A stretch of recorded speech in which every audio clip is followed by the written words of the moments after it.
चलिए आज का सेशन स्टार्ट करते हैं। आज हम देखने वाले हैं nature and scope of business environment. Business environment का नेचर कैसा है और बिजनेस इन्वायरमेंट जो कॉन्सेप्ट है उसका स्कोप कितना है, कैसा है, ये सब हम आज के सेशन में डिस्कस करेंगे।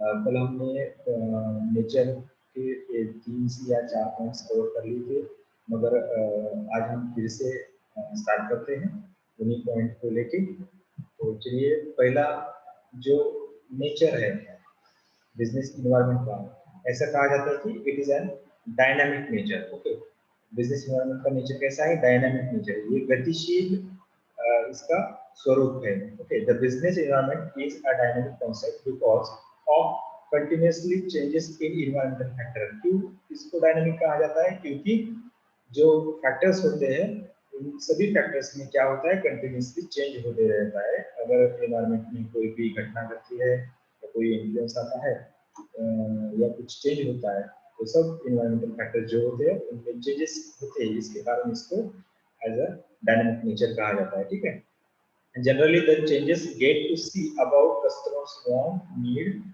Preference, technological development, market trends and competitors etcetera. ये जो चेंजेस होते हैं ये स्पेशली किससे रिलेटेड होते हैं?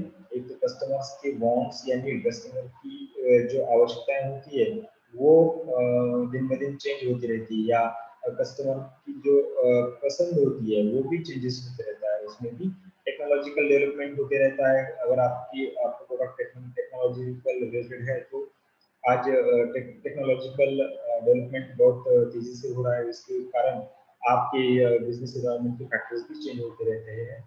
और उसी प्रकार से मार्केट ट्रेंड जो है, मार्केट का ट्रेंड कुछ महीने पहले अलग था, इस महीने अलग है, या कुछ पिछले साल अलग था, इस साल अलग है। ऐसी कारण, यानी कि मार्केट ट्रेंड चेंज होने के कारण भी हम बिजनेस इन्वायरमेंट का नेचर जो है वो डायनेमिक है, ऐसा हम कह सकते हैं। ठीक है, next it is a complex. Okay, next nature जो है बिजनेस इन्वायरमेंट का, ये कॉम्प्लेक्स है और डिफिकल्ट भी है।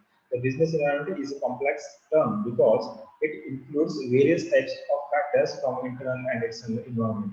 It is difficult to understand the particular affected factor. Okay, क्योंकि बहुत सारे फैक्टर्स होते हैं, उसमें कुछ इंटरनल और एक्सटर्नल फैक्टर्स होते हैं जो प्रोडिक्ट करने में डिफिकल्ट भी होती है और वो समझ लेने में भी डिफिकल्ट होती है, इसलिए इसको एज अ कॉम्प्लेक्स कहा जाता है। ओके, नेक्स्ट है इंटरडिपेंडेंट फैक्टर।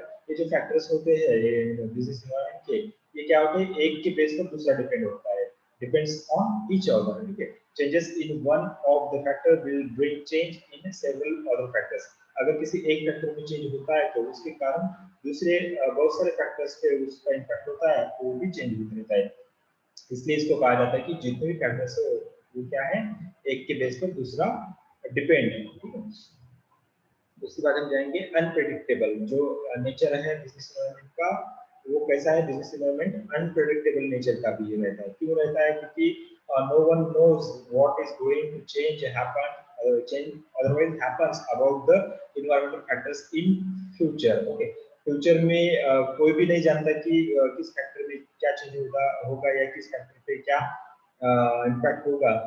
ये प्रेडिक्ट करना बहुत ही डिफिकल्ट होता है। It is difficult to predict when will change the customer demand, fashion trend, technology and economic conditions.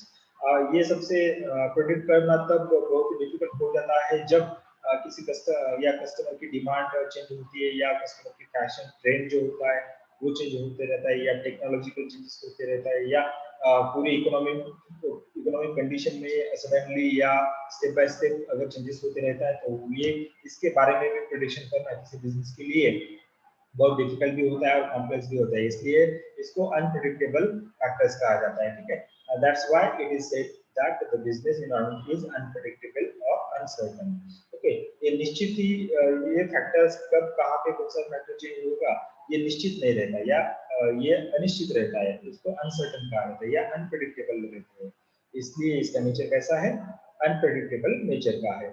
Okay, next है प्लेस एंड टाइम ओरिएंटेड। इसको रिलेटिविटी भी कह सकते हो, क्योंकि जो फैक्टर्स होते हैं बिजनेस एनवायरनमेंट के, वो टाइम के बेस पर चेंज होते रहते हैं और प्लेस पर भी वो चेंजेस दिखाई देते हैं। मान लीजिए आपका बिजनेस है, एक बिजनेस आपने बॉम्बे में सेटअप किया है और दूसरा बिजनेस जो है वो बीजिंग चाइना में सेटअप किया है। एक ही बिजनेस है मगर यहाँ पे वहाँ टाइमिंग अलग अलग है, टाइमिंग के बेस पर और प्लेस की बेस पर। एक बिजनेस आपका इंडिया में है और दूसरा बीजिंग चाइना में है, यहाँ पे प्लेस चेंज है। ठीक है, एक बिजनेस है मगर प्लेस चेंज है, वहाँ के उस प्लेस पर जो फैक्टर्स इम्पैक्ट करेंगे आपके बिजनेस के ऊपर जो चाइना में है, तो वो फैक्टर्स इंडिया में आपके बिजनेस को इम्पैक्ट करेंगे ऐसा नहीं रहता, क्योंकि इंडिया के फैक्टर्स अलग होंगे और चाइना के फैक्टर्स अलग होंगे। दोनों ही प्लेस ओरिएंटेड होने के कारण तो जैसे प्लेस होगा वैसे ही फैक्टर्स होंगे, इसलिए इंडियन बिजनेस जो आपका इंडिया में बिजनेस है उसको इम्पैक्ट करने वाले फैक्टर्स अलग होंगे, टाइम वाइज अलग होंगे, क्योंकि ये प्लेस वाइज अलग है। और चाइना बीजिंग में जो आपका बिजनेस है वो वहाँ के बिजनेस के ऊपर अलग से फैक्टर इम्पैक्ट करेंगे, क्योंकि वहाँ पे प्लेस भी चेंज है और टाइम के अनुसार भी वहाँ के फैक्टर्स अलग हो सकते हैं, इसलिए इसको ऐसा कहा जाता है। ठीक है, it is a time and place oriented. Next हम जाएंगे mediator between business and customers. Okay, business environment provides input. Okay, input यानी like raw material, labour, capital etcetera. Business environment क्या करता है, इनपुट प्रोवाइड करता है। किसके किस फॉर्म में, लेबर के फॉर्म में भी हो सकता है या रॉ मटेरियल की फॉर्म में भी हो सकता है या कैपिटल के फॉर्म में भी हो सकता है। किसको प्रेजेंट करता है, टू बिजनेसेस को। Okay, business environment input present करता है बिजनेसेस को फॉर प्रोड्यूसिंग रिक्वायर्ड और डिजायर्ड गुड्स एंड सर्विसेज। जो प्रेडिक्टेबल है या सोसाइटी की जो नीड है उसकी बेस पर वो क्या करता है, बिजनेस को इनपुट प्रोवाइड करता है और बिजनेस उस इनपुट की मदद से सोसाइटी की जो नीड है वो कंप्लीट करने के लिए जो कुछ गुड्स है या सर्विसेज है वो प्रोड्यूस करता है। ठीक है, इसलिए इसको ऐसा कहा जाता है कि इसका जो नेचर जो है ये क्या है, मीडिएटर का रोल प्ले करता है बिटवीन किसमें, बिजनेस एंड कस्टमर के बीच में। Okay, responsible for members of society. अब ये रिस्पॉन्सिबल कैसे है, इसका नेचर ऐसा कैसा है, रिस्पॉन्सिबिलिटी के बारे में बिजनेस एनवायरनमेंट आपको अवेयर करता है या किसी बिजनेस को अवेयर करने का काम बिजनेस एनवायरनमेंट द्वारा होता है। Business environment covers social responsibility about customer, employees, shareholders, suppliers, government and society. Each business considered their interest while operating. Okay. Business environment किसको कवर करता है, सोशल रिस्पॉन्सिबिलिटीज को कवर करता है, जो स्पेशली होती है कस्टमर रिलेटेड। अगर कंपनी की कुछ रिस्पॉन्सिबिलिटी होती है या एम्प्लॉयज रिलेटेड जो कुछ रिस्पॉन्सिबिलिटी होती है या शेयर होल्डर्स के बारे में या सप्लायर्स को या गवर्नमेंट के बारे में या सोसाइटी के बारे में, जितनी भी कंपनी की जिम्मेवारी होती है वो सब जिम्मेवारी का जो आइडेंटिफिकेशन है वो बिजनेस इन्वायरमेंट थ्रू ही बिजनेस को होता है, जिसकी द्वारा बिजनेस क्या करता है, खुद की रिस्पॉन्सिबिलिटी को जज कर लेता है, आइडेंटिफाई करता है और वो पूरा करने के लिए मदद करता है। ओके, तो ये तो हो गया responsibility of members of society के बारे में। नेक्स्ट वाला पॉइंट जो है हम देखेंगे scope of business environment. Scope of business environment, ठीक है। नेक्स्ट है शॉर्ट। हम यहाँ पे स्कोप के बारे में अलग अलग से पॉइंट्स यहाँ पे देखेंगे। पहला पॉइंट है स्वॉट एनालिसिस ऑफ बिजनेस। स्वॉट एनालिसिस, अब स्वॉट क्या होता है, स्वॉट एनालिसिस एक टेक्निक है, उस टेक्निक के बेस पर हम एनालिसिस कर सकते हैं किसी भी बिजनेस का या खुद का भी है, इंडिविजुअल स्वॉट एनालिसिस भी आप कर सकते हो, मगर यहाँ पे हम बिजनेस रिलेटेड बात कर रहे हैं तो बिजनेस का स्वॉट एनालिसिस। स्वॉट का मीनिंग क्या होता है, एस यानी स्ट्रेंथ, डब्ल्यू यानी weakness, O means opportunities and T means threat. Okay. Business environment helps business in identification of various strength, weakness, opportunity and threats. Okay. By proper interaction between business and its environment, SWOT analysis can be easily done. अब business environment का scope क्या है, business environment के द्वारा आप अपने business का SWOT analysis कर सकते हो। आपकी कंपनी में कितनी स्ट्रेंथ है, आपके बिजनेस में कौन से वीकनेसेस है, आपके बिजनेस के अंदर आपको बिजनेस में मिलने वाली या मार्केट में मिलने वाली कौन सी अपॉर्चुनिटीज है या आपके बिजनेस के लिए मार्केट में कौन से थ्रेट्स है, इन सभी बातों का आप आइडेंटिफिकेशन कर सकते हो जब आप बिजनेस की स्टडी करोगे।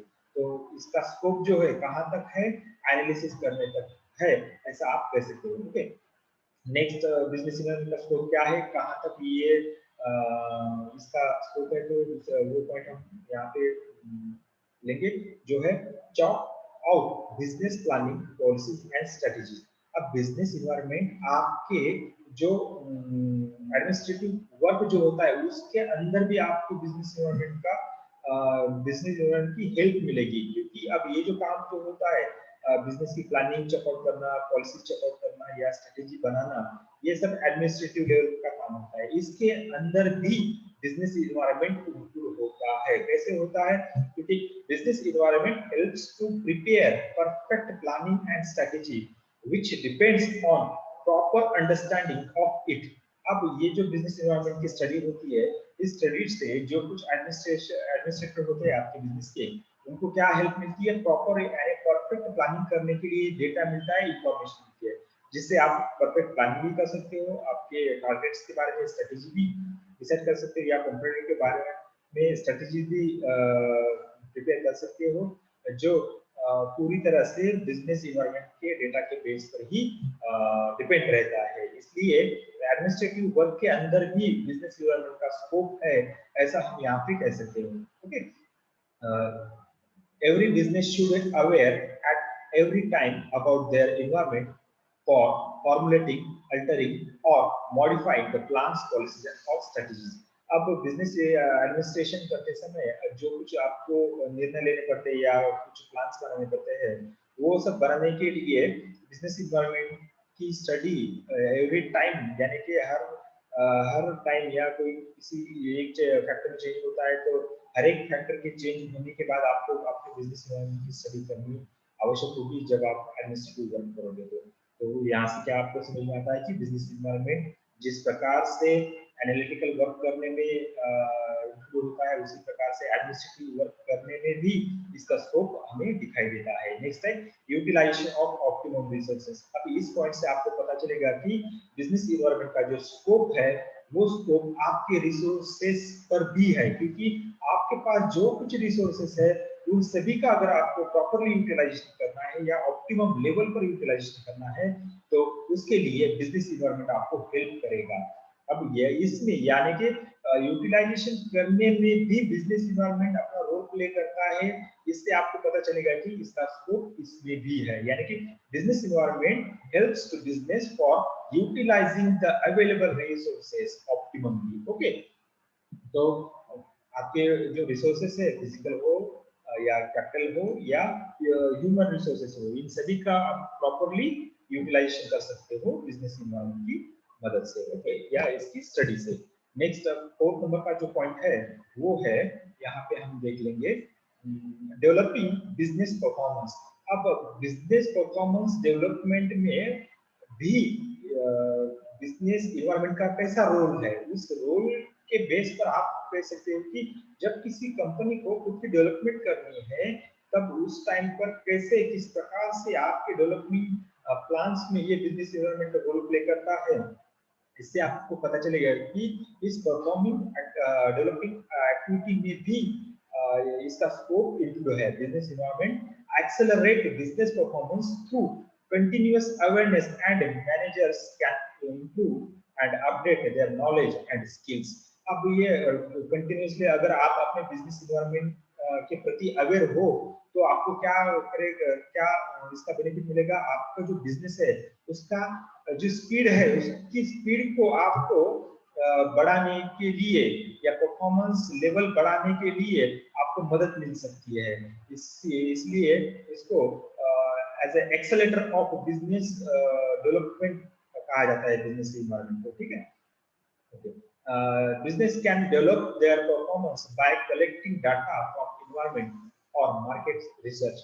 जो बात मैंने अभी कही थी कि जब आप बिजनेस इन्वायरमेंट की स्कैनिंग करोगे, उसका एनालिसिस करोगे या मार्केट रिसर्च करने के बाद हर एक फैक्टर की आप अच्छी तरह से नॉलेज कलेक्ट करोगे या इंफॉर्मेशन कलेक्ट करोगे, तो उससे क्या होगा, आपके बिजनेस को किस मार्ग पे ले जाना है, आपके बिजनेस का जो गोल है, उस गोल के प्रति आपको रफ्तार बढ़ाने के लिए बिजनेस को किस प्रकार से परफॉर्मेंस लेवल बढ़ानी होगी, इसके बारे में आपको अंदाज लगेगा, उसके बारे में आप प्रिडिक्ट कर सकोगे जब आप एनवायरमेंटल रिसर्च से या मार्केट रिसर्च से डेटा कलेक्ट करोगे बिजनेस एनवायरमेंटल फैक्टर्स का। तो इसका बेनिफिट आपको आपके बिजनेस की परफॉर्मेंस लेवल को बढ़ाने के लिए होगा। इसलिए ऐसा कहा जाता है कि बिजनेस एनवायरमेंट का जो स्कोप है, ये आपके परफॉर्मिंग लेवल पर परफॉर्मिंग जो लेवल है उसके आजू बाजू में भी इस बिजनेस एनवायरमेंट का स्कोप है, ऐसा आप कह सकते हो। ठीक है। नेक्स्ट है enhance business image and goodwill. अब किसी भी बिजनेस की गुडविल और इमेज बढ़ाने के लिए अब बिजनेस इन्वायरमेंट का स्कोप यहाँ तक भी है। बिजनेस इन्वायरमेंट किसी कंपनी की इमेज को भी बढ़ाता है या किसी कंपनी की इमेज को भी घटाता है या उसको कम भी कर सकता है।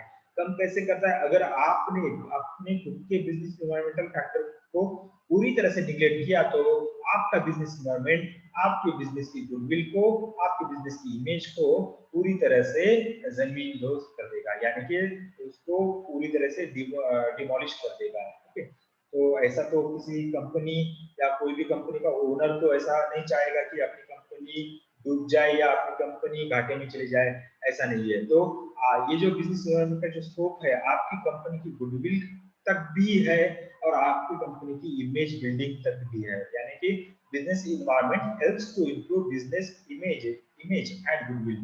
The continuous study of business environment provides information about customers need, market strategy, social responsibility, etc. अब इससे क्या होगा कि बिजनेस इन्वायरमेंट क्या जब आप स्टडी करोगे तब आपको कस्टमर की नीड क्या है, कस्टमर का प्रेफरेंस क्या है, ये पता चलेगा।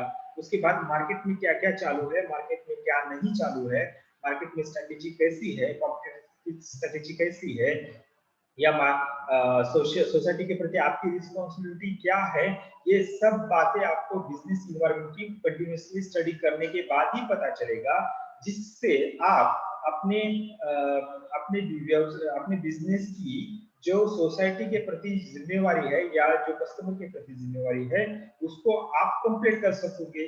किसके बेस पर कर सकोगे? क्योंकि बिजनेस एनवायरनमेंट का प्रॉपर नॉलेज आपको है, आपके बिजनेस को है। इसके कारण आप पूरी जो रिस्पॉन्सिबिलिटी है आपकी वो टाइम टू टाइम आप कंप्लीट करोगे, जिससे क्या होगा इनडायरेक्टली आपकी बिजनेस की जो इमेज है वो मार्केट में या इकोनॉमी में क्या होगी, वो बढ़ेगी। आपकी जो ब्रांड वैल्यू है वो आपकी बिजनेस की ब्रांड वैल्यू भी बढ़ेगी जब आप टाइम टू टाइम या जिस आवश्यकता के टाइम जहां पर आवश्यकता हो उसी टाइम पर आपने अगर आपने बिजनेस की खुद की रिस्पॉन्सिबिलिटी अगर प्रॉपरली कंप्लीट की या पूरी तरह से उस जिम्मेवारी को कंप्लीट किया तो ऑब्वियसली आपका बिजनेस की जो ब्रांड वैल्यू है या इमेज है या गुडविल है वो इंक्रीज हो जाएगी।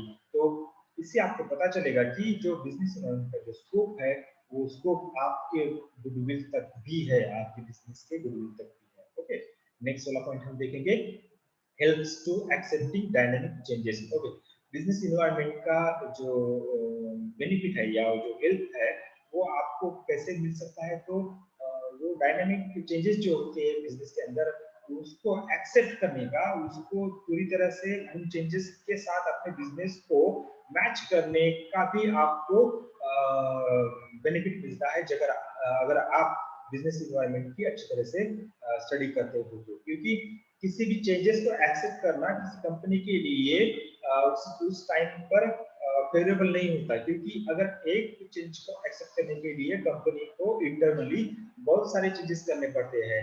कैसे होता है कि वर्कर को संभालना, एम्प्लॉइज को संभालना, पूरे रिसोर्सेज को मैनेज करना, ये सब बातें किसी एक चेंज को एक्सेप्ट करने के लिए इन सभी का विचार करना आवश्यक होता है। क्योंकि अब बिजनेस में जब वर्कर्स होते हैं, वर्कर्स को कोई भी चेंज वो जल्दी से एक्सेप्ट नहीं करते, क्योंकि वो पूरा अगेंस्ट रहते हैं। कोई भी चेंज अगर बिजनेस में होता है तो उसके लिए क्या करते हैं वर्कर्स, अगेंस्ट करते हैं या स्ट्राइक करते हैं। मगर इन्हीं कोई भी चेंज जो बिजनेस इन्वायरमेंट के फैक्टर में हुआ है उस फैक्टर चेंजेस के अनुसार अपने बिजनेस के अंदर अगर कोई चेंज करना है तो कंपनी को बहुत तो प्रॉपरली प्लानिंग करनी पड़ती है, प्रॉपरली स्ट्रेटेजी बनानी पड़ती है, जिसकी मदद से कोई भी मिसमैच न हो।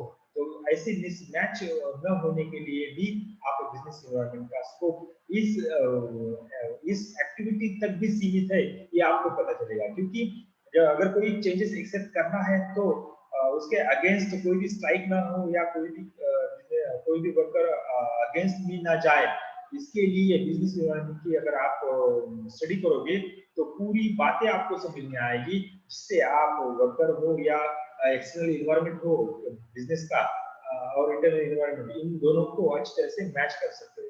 इन दोनों को मैच करने में भी बिजनेस एनवायरनमेंट का स्कोप इंप्रूव है, ये बात आपको यहाँ पे समझ में आनी चाहिए। ठीक है, continuously study of business environment helps to detect easily the market changes as well as the factors which frequently changes, because business can manage their resources and take proper action as per the market changes।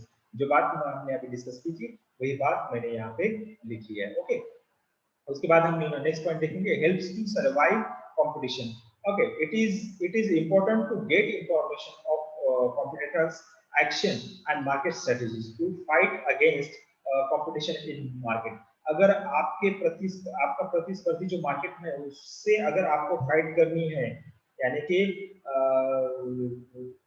उसके साथ अगर आपको competition करना है, तो आपको ये business environment की स्टडी करने का दूसरा कोई पर्याय नहीं है, क्योंकि आप उसी पर्याय के बेस पर आप कंपटीशन कर सकते हो।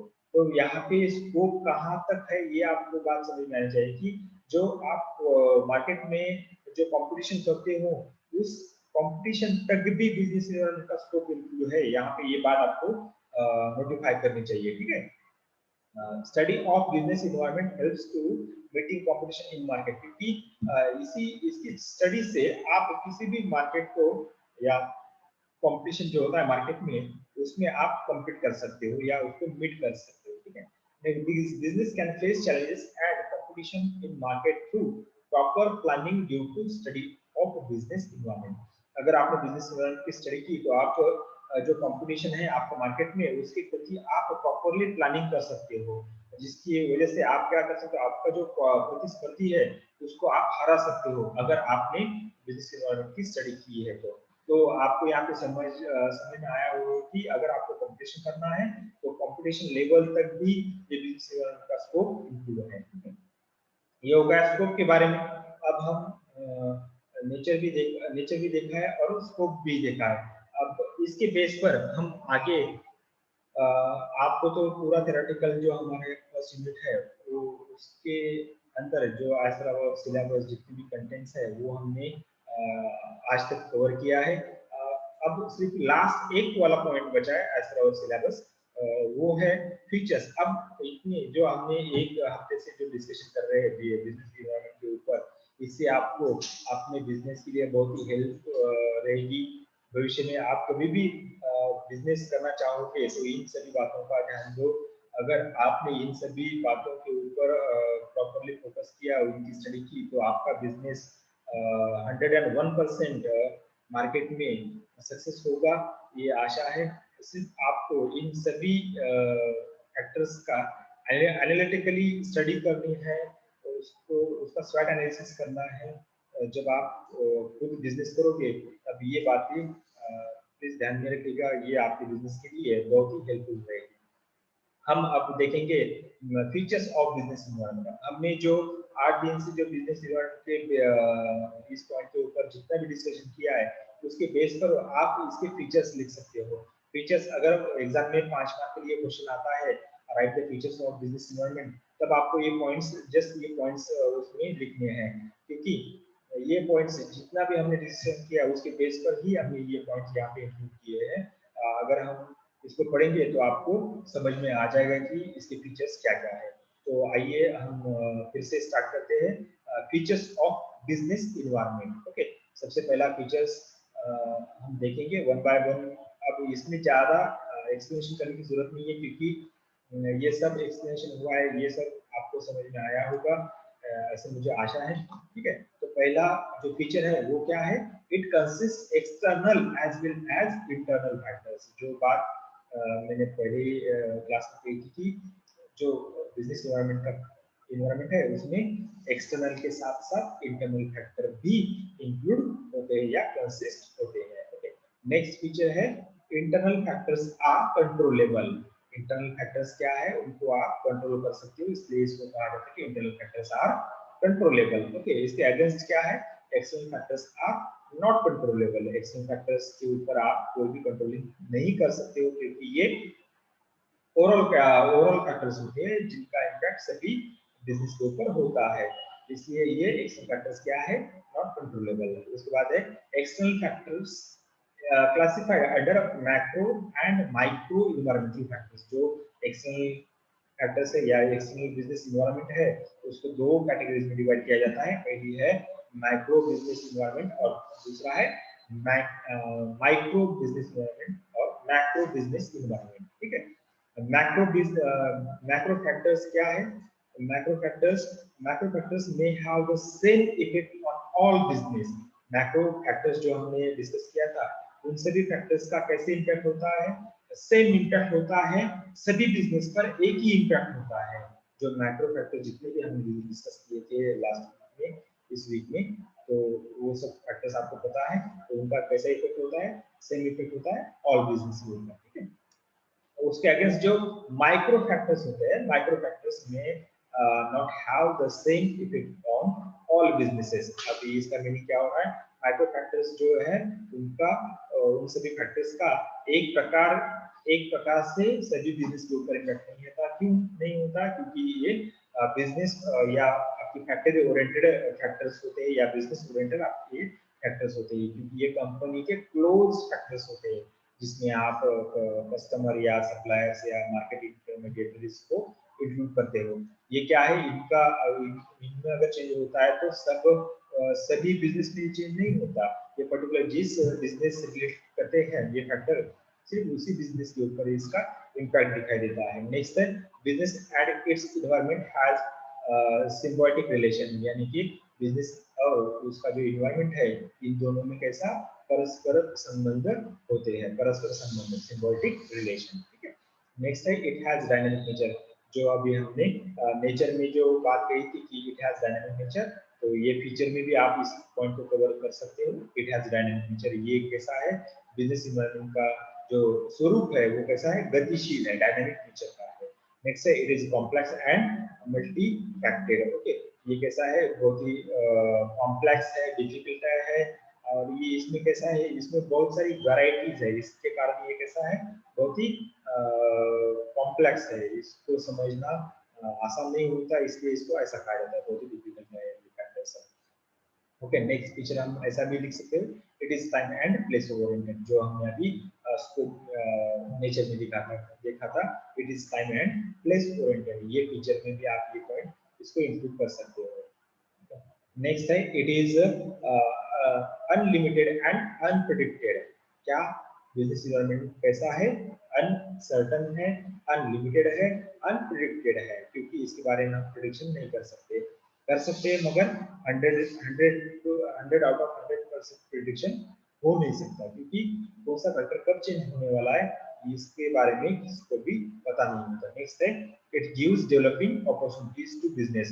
क्या करता है बिजनेस इन्वायरमेंट, क्या करता है बिजनेस इन्वायरमेंट, किसी बिजनेस को खुद को डेवलप होने की अपॉर्चुनिटीज जो होती है वो प्रेजेंट करता है, यानी कि जब आप स्कैनिंग करोगे, जब एनालिसिस करोगे अपने बिजनेस का, तब उसी एनालिसिस थ्रू आपको पता चलेगा कि भाई कौन सी अपॉर्चुनिटी मार्केट में मेरे बिजनेस के लिए अवेलेबल है, किस अपॉर्चुनिटी को मैं किस टाइम पर कैच कर सकता हूँ, ये सब आपको बिजनेस इन्वायरमेंट से पता चल सकता है। ओके, ये तो हो गया अपॉर्चुनिटी रिलेटेड, मगर आपके बिजनेस के लिए कोई चैलेंजेस है इन फ्यूचर या कोई थ्रेट्स है, उसका भी आपको पता लग सकता है बिजनेस इन्वायरमेंट की तरफ, बिजनेस इन्वायरमेंट की द्वारा। ठीक है, नेक्स्ट इट्स क्रिएट थ्रेट्स, इसलिए इसको ऐसा कहा जाता है कि ये जो है बिजनेस इन्वायरमेंट क्या क्या क्रिएट करता है, कुछ चैलेंजेस क्रिएट करता है, कुछ थ्रेट्स क्रिएट करता है बिजनेस के लिए। नेक्स्ट है it is helpful for using optimum resources. जो बात हमने अभी कहा था कि स्कोप में स्कोप कैसा है, ऑप्टिमम रिसोर्सेज के यूटिलाइजेशन तक भी बिजनेस इन्वायरमेंट का स्कोप है, वही पॉइंट आप यहाँ पे फीचर्स में इंक्लूड कर सकते हैं। It is helpful for using optimum resources. Next है, it affects on business decisions and functioning. अब ये कैसे अफेक्ट करता है? बिजनेस की डिसीजन लेवल को भी अफेक्ट करता है और जो फंक्शनिंग लेवल है उस पर भी ये अफेक्ट करता है। इसका इफेक्ट इन दोनों एक्टिविटीज के ऊपर दिखाई देता है, इसलिए ऐसा कहा जाता है या ये ऐसा फीचर इसका है कि it affects on both business decisions activity and business functioning activities. Okay, ये तो हो गया फीचर्स के बारे में। अब ये फीचर्स जो है आपके एमसीक्यू के लिए आपको इम्पोर्टेंट है, क्योंकि अगर ये फीचर आपको याद रख लिए तो आपको किसी भी एंगल से अगर इस पॉइंट के ऊपर अगर एमसीक्यू आता है तो आप उसका आंसर परफेक्टली सॉल्व कर सकते हो। ठीक है, तो मुझे लगता है हमने आज के सेशन में उसका नेचर कवर कर लिया, इसका स्कोप भी कवर कर लिया और जो फीचर्स है इसके बारे में भी हमने यहाँ पे डिस्कशन कर लिया। इस वीक में हमने एक यूनिट को कवर कर लिया, क्योंकि कंटिन्यूसली हमने इस वीक में कंटिन्यूसली क्लास लिए और उस क्लास में हमने कि किसी दिन 2 क्लास लेके पूरे यूनिट को यहाँ पे कवर कर लिया। यहाँ पे हमने एक यूनिट कवर हो गया है। अब मंडे से क्या करेंगे हम, कुछ बैकलॉग के जो स्टूडेंट्स हैं जिनका बैकलॉग के पेपर्स है वो मंडे से स्टार्ट होने वाले हैं, तो अगले वीक में हम कोई भी लेक्चर नहीं लेंगे जब तक आपकी एग्जाम नहीं होती है, तब तक हम क्या करेंगे, स्टॉप करेंगे। अदरवाइज अगर मुझे कुछ अलग से इंफॉर्मेशन मिलती है मंडे को, नहीं कुछ लोगों सब लोगों की एग्जाम नहीं है, कुछ ही लोगों की एग्जाम है, तब मैं आपके ग्रुप पर मैसेज भेज दूंगा। अगर मुझे ऐसी कुछ इंफॉर्मेशन मिलती है कि तब मैं क्या करूँगा, आपके अगर क्लास लेना है तो मैं क्या करूँगा, आपके व्हाट्सएप ग्रुप के ऊपर मैसेज भेज दूंगा कि कितने बजे क्लास है। तो मंडे को क्लास नहीं लेंगे हम, उसके बाद मैं इंफॉर्मेशन कलेक्ट कर लेता हूँ और बाद में मैं आपको मैसेज भेज देता हूँ। तो मुझे लगता है हम आज के सेशन के लिए यहाँ पे रुकेंगे, तो आज के लिए हम स्टॉप करते हैं। सिर्फ मुझे एक बार यहाँ पे आपके अटेंडेंस में लगाता हूँ, क्योंकि आज जब आप क्लास ज्वाइन करते हो तब आपकी स्टार्टिंग टू एंडिंग अटेंडेंस लगती है, क्योंकि ये अटेंडेंस ऑटोमेटिकली मैं यहाँ पे लेता हूँ। आज कितने हर लेक्चर में कितने लोग अटेंड है ये सब रिकॉर्ड होता है, या ये सब रिकॉर्डिंग में रखता हूँ। आज जितने भी लोग यहाँ पे प्रेजेंट है इनकी सबकी अटेंडेंस यहाँ पे लग चुकी है।